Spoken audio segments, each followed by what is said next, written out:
Out on an island in the pristine waters of the Pacific Northwest sits a $30 million sea farm. Not just an ordinary sea farm, challenging the environment, one that actually gives back. One of the things that's always been extremely important to my dad has been the environment. What's incredible about this process is that we bring in a very small amount of seawater into the facility to recreate the spring bloom on land. And in order to get the amount of microalgae that we're growing on land, we would have to bring in a massive amount and deplete the ocean of a very, very viable food source, whereas the water that's leaving our facility actually contains more phytoplankton that is going directly back out into the ocean than what was originally brought in. And he is providing even a larger source of that back to Mother Nature, and that's beautiful. In the age of World Wide Web, cloning, and moonwalkers, now we can naturally grow and harvest phytoplankton. I built on this site a large shellfish hatchery, one of the largest in the world. And in order to proceed with producing the amount of seed that we require, I got into the business of growing algae. I did come up with a method that I could grow any quantity, any amount at any time of these algae outdoors as well as indoors. His process that he's developed is unique. The big difficulty is how do you harvest something? These single-celled photosynthetic organisms are like tiny little one-cell plants floating around in the water. I mean, how do you get them out of the water and into your product? And he's developed a process where it's a very quick and easy way of extracting all the nutrients from these cells. Phyto, meaning light, plankton, meaning floating or suspended, is the base of life source as we know it. According to NASA, it is responsible for up to 90% of oxygen in our atmosphere. With thousands of single-cell microscopic plants in the ocean, it has eluded man until now.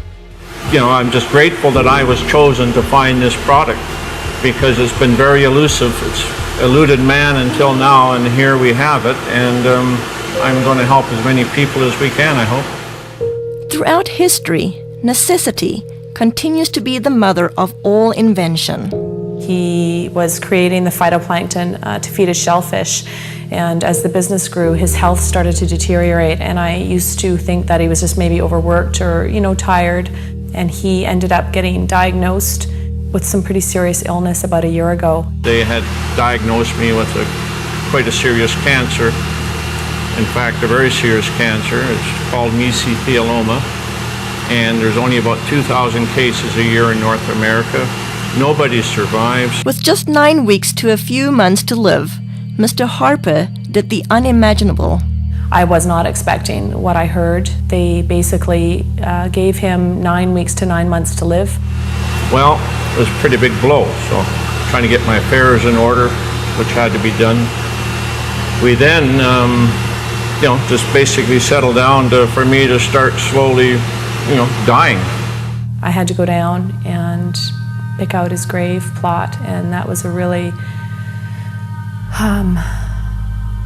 just a very horrible, raw, vulnerable time. While all this was happening, getting ready for his surgery, we'd all been giving him a bit of a hard time because he had been eating phytoplankton out of the tanks at work.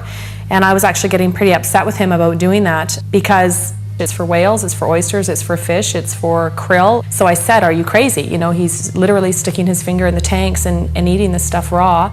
I started on a daily routine of just taking a bit of paste, putting it in my mouth, and wash it down with a drink of water and go about my daily business, what I could do. And within about 10 to 15 days, here I am, starting less pain in my back. I knew that something was going on, so I just kept eating half a teaspoon of this paste a day. I was booked to go for surgery in Victoria where they're going to do what they call a talc treatment, and they take a medical grade talcum powder, they introduce it into between your lungs and your pleural lining and keep you in the hospital for a few days, and that there causes your lungs to fuse together and it stops you from drowning in your own fluids that are built up. The head surgeon came out and had a very odd look on his face. I said to my mom, oh my God, something's happened. My dad's died, and I was just shaking and panicking, and the surgeon came up to me and he said, I don't know what's going on here, but there's a strange foreign white substance covering your dad's tumors in his lungs, and we've never seen anything like it before. Well, lo and behold, they went in there to have a look, saw something they never seen before, took 11 sites, sent them away for biopsy, and I got the news back. Everything was benign. They just did not know what to make of it. Everything was absolutely clean. Well, the surgeons are saying that they don't know what I had. They don't know if what I created and am taking had any effect on the cancer. All they can tell me is they've never seen what they saw inside of me, and I attribute this to my algae. I fully believe that with all my heart. I do moderate exercise every day. I watch what I eat. I lead a very normal life. And as a bonus, I've lost weight and I've tried dieting all my life because I'm a diabetic, or I was a diabetic. If it's a coincidence or not, I don't know. But anyway, my blood sugar started dropping, my weight started falling off, and I ended up probably within about a 6-month period, here I am no longer requiring insulin, and I was taking 88 units a day of insulin, and I now can eat just about what I want in moderation, and I have no elevated sugar levels, and I feel fabulous. The potential benefits far outweigh the painstaking process to create even a teaspoon of a concentrated finished product. Well, we can do in a neighborhood of, in the winter months, about 25 ton of product. Summer months up to 45 metric tons a day. And just as an example, these tanks you see beside me here, it would require 10 of these tanks of algae to give me one of these, which is an 8-ounce container. So if you look at that, think about the magnitude of growing equivalent to 45 metric tons a day. That's quite a remarkable feat, because there's billions upon billions just in these 3 tanks, and we can grow them in a 1 million liter tank. So, and that's what we get our 25 or 40 ton a day from. With 8 million liter tanks, using nature's elements, Mother Nature's kitchen has the capacity to nourish the world. It boasts a nutritional analysis second to none, including pigments, diatoms, and xanthophylls. In spring in the northern hemisphere, when the light conditions are right and the nutrient conditions are right, there's a spring bloom, and you get hundreds of diatom species blooming. So they're producing pigments, there's a complement of amino acids, fatty acids, and vitamins. And the thing that's working in the product is probably the pigment, called the xanthophylls. And in phytoplankton, there are 2 xanthophylls I can think of offhand that potentially have some great benefits: fucoxanthin and diadinoxanthin. With this scientific breakthrough, it's no wonder experts from all over the world are clamoring to get their hands on phytoplankton. We've had calls from Asia, we've had calls from the UK, we've had calls from many from the States, all over Canada.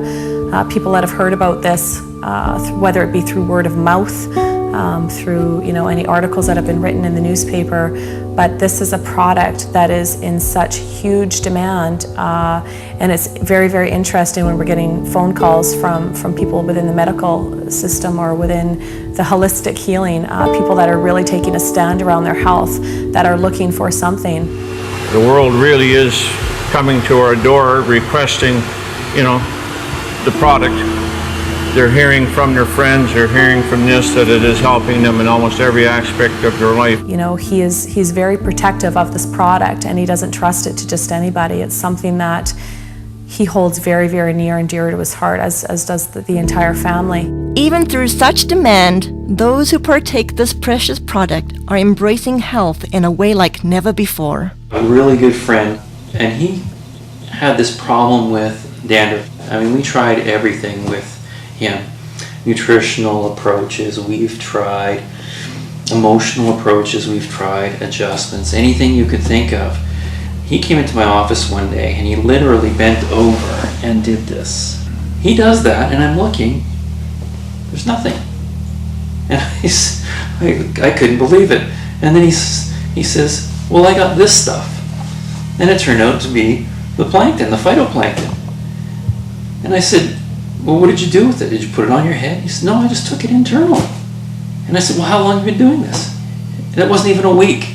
It wasn't even a week till it was completely gone. When I saw that, I mean, lights went off all over the place. I mean, for that to have an internal product, to have that kind of an effect on an external problem like that, it means that it had to do something amazing internally. Testing each batch to ensure the quality control come first at the conclusion of each batch. Yeah, every batch I look at, I mean, there's always a concern that some condition has gone awry, and you have to make sure that all the species are benign. Whether it will be your health, energy, pH, or just life force, let phytoplankton work with your body the way it works with Mother Earth. The thing about phytoplankton was it had such amazing results. I had to go to the books to find out what's happening. So the first thing I looked at was most people, well, everybody had this amazing change with their muscular systems, and also the people had noticed that they weren't hungry, so their sugar levels had changed. So if you go down to a cellular level, what part of the cell actually has an effect on sugar level? Well, if you look at the cell, there's a part of the cell called the mitochondria. And I think, I can't prove this, but it's logical. The common sense thing says that insulin resistance is because the cell can't handle the sugar anymore, and it says no more. So insulin, the hormone that pushes the sugar into the cell, all of a sudden the cell's not having that anymore, because if it keeps going, it's going to completely damage the energy producer in the cell called the mitochondria. And if it does that, the cell is dead, because 90% of all the functions in that cell rely on the mitochondria to produce an energy molecule called ATP. Without that energy molecule, 90% of the functions of that cell cannot happen. So when I looked at it, it made a lot of sense. And then I looked further. What's really interesting is a lot of the common diseases we're having today, what are they finding? They're finding damage to the cellular level, the mitochondria at the cellular level. Whether it's heart disease, whether it's fibromyalgia, chronic fatigue, any muscular related diseases, any neurological diseases, Alzheimer's, those kinds of things, they're finding the exact same thing. Phytoplankton is such a complete nutrient. And when I look at a complete nutrient, what I'm looking for is I'm looking for as close to nature as possible. And in all of the indigenous peoples of the world, the reason they're so healthy, and all of the studies that show that they have the better complexions and the better teeth and don't have dental care but their teeth are okay and they're healthy and they live a long life, is because they eat very close to nature. And so the closer to nature you can get, the better you will survive, because the better nutrients can be transferred to your cells. Mr. Harper continues to be acknowledged for inventing this one-of-a-kind process while staying true to his vision and purpose. As a family, we're working really hard not to allow a lot of false hype and a lot of media hype to interfere with the integrity of this product. The intent is to share this with people from a place of authenticity and truth. As for the Harper family, discovering how fragile life truly is, every day is a gift. They are just thankful to have another day. Thankfully was insightful enough to see that this needed to stick around, and he needed to stick his finger in that tank of algae and start eating it. And I to this day am floored that he trusted himself enough, especially when his body was that worn down and he was that sick. He still had enough intuition and enough of a gut feeling and connection with his heart to truly go with his instinct. And his instinct was to to stick his finger in that tub of phytoplankton and eat it.